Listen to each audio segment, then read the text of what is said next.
ഇന്ന് നമ്മുടെ 14ാമത്തെ ദിവസം കേട്ടോ. ജിമ്മിലേക്ക് പോകാൻ ഇറങ്ങിയപ്പോഴത്തേക്ക് നല്ല മഴയാണ്. എന്ത് ചെയ്യണമെന്ന് അറിയാതെ കുറച്ചേരൊക്കെ മടിച്ചു നിന്നു കേട്ടോ. ഏത് പ്രതിസന്ധിയിലും നമ്മൾ ജിമ്മിൽ എത്തണം എന്നുള്ള ഒരൊറ്റ ലക്ഷ്യം മാത്രമേ ഞങ്ങൾക്ക് പിന്നെ ഉണ്ടായിരുന്നുള്ളൂ. മഴയില്ലാത്ത സമയം നോക്കിയിട്ട് ഓടി ഓടി ബാഗൊക്കെ തൂക്കി ഞങ്ങൾ അങ്ങനെ ഇറങ്ങി കേട്ടോ. അങ്ങനെ ഞങ്ങൾ പോയിക്കൊണ്ടിരുന്നപ്പോൾ ഞങ്ങൾക്ക് ഒരു ഓട്ടോറിക്ഷ കിട്ടിയ ഞങ്ങൾ അതിൽ ചാടി കയറി ഇങ്ങനെ പോയിക്കൊണ്ടിരിക്കും കേട്ടോ. നല്ല മഴ പെയ്യുന്നുണ്ട്, എന്നാൽ ചില സമയത്ത് തെളിയുന്നുണ്ട് കേട്ടോ. കാലാവസ്ഥ ഏതായാലും നമ്മൾ അവിടെ എത്തിപ്പെട്ടു കേട്ടോ. ഇന്ന് ലെഗിന്റെ ഡേ ആണെന്ന് അവിടെ എത്തിയ പിന്നെയാണ് അറിയുന്നത്. ഉണ്ണിക്കുട്ടൻ എപ്പോഴും പറയും നമ്മൾ വർക്കൗട്ട് ചെയ്യുന്ന സമയത്ത് കരഞ്ഞു ചെയ്യണം കേട്ടോ. അങ്ങനെ ഉണ്ണിക്കുട്ടന്റെ കരച്ചിൽ ഇതുവരെ കണ്ടിട്ടുണ്ടായിരുന്നില്ല. ഇന്ന് ഉണ്ണിക്കുട്ടന്റെ നല്ല രീതിയിലുള്ള കരച്ചിലൊക്കെ കാണാൻ പറ്റിട്ടോ. ലെഗിന്റെ ഡേ ആയിരുന്നു. ഉണ്ണിക്കുട്ടന് നല്ല രീതിയിൽ കരയുന്നുണ്ട്.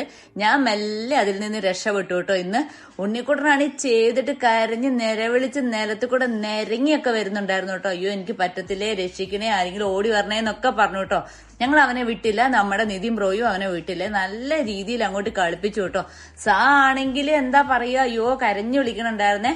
എന്നിട്ട് രണ്ടുപേരും മടുത്ത അപ്പിയിട്ടിട്ടാണ് ഇരിക്കുന്നത്. അങ്ങനെ മെല്ലെ നിരങ്ങി ഉരുണ്ട് മറിഞ്ഞൊക്കെ ആട്ടോ ഓരോ പ്രാവശ്യത്തെയും കഴിഞ്ഞിട്ട് അപ്പുറത്തേക്ക് ഇപ്പുറത്തേക്കൊക്കെ ഒന്ന് മാറി നിൽക്കുന്നത്. ഞാനാണെങ്കിൽ അതൊക്കെ ആസ്വദിച്ച് ഇങ്ങനെ നിന്നു കേട്ടോ. ഉണ്ണിക്കുട്ടൻ ഇങ്ങനെ നിരങ്ങി സുണ്ടിയിൽ നിരങ്ങിയൊക്കെ പോകുന്നുണ്ടായിരുന്നേ. നിങ്ങൾക്ക് ഞങ്ങൾ ഇഷ്ടമാകുകയാണെങ്കിൽ ഒന്ന് ലൈക്കും സപ്പോർട്ടും കമന്റും സബ്സ്ക്രൈബും ഒക്കെ ചെയ്ത് ഞങ്ങളെ ഒന്ന് സഹായിക്കണം കേട്ടോ. ഇതാണ് നമ്മുടെ ലെഗ് ഡേന്റെ ദിവസങ്ങളിൽ വരുന്ന അവസ്ഥകൾ. എന്റെ ലെഗ് ഡേ ഞാൻ അടുത്ത ദിവസം കാണിച്ചു തരാം കേട്ടോ.